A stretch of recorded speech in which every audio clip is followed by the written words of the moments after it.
سلام عزیزای دلم، لیلا کرد بچه هستم. بیایم با هم خوش فسنجون درست کنیم، البته به روش من.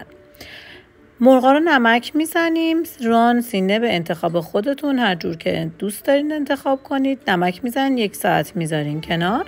روغن رو داغ میکنید و تکه های مرغ را با حرارت متوسط سرخ میکنیم. وقتی دو طرف مرغ طلایی شد، از توی روغن در میاریم.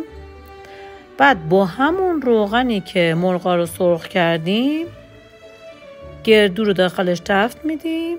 پیاز داغ از قبل من آماده کردم. بعد از اینکه گردوهای تفت کوچیک خورد، حواستون باشه حرارت ملایم باشه، گردو نسوزه. پیاز داغ و ادویه خورشتی مخصوص خودمون رو بهش اضافه میکنیم.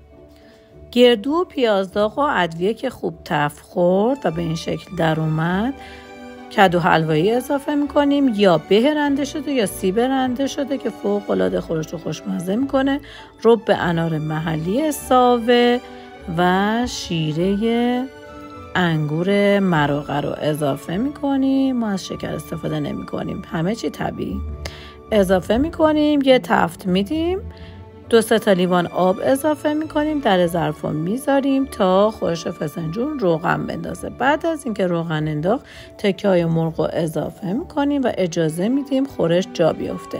برای روش یه هویج رو خلال میکنیم و شکر و آب میریزیم و میذاریم به شکل مربا در بیاد که برای تزیین و دکور و مزه روی فسنجون استفاده میکنیم.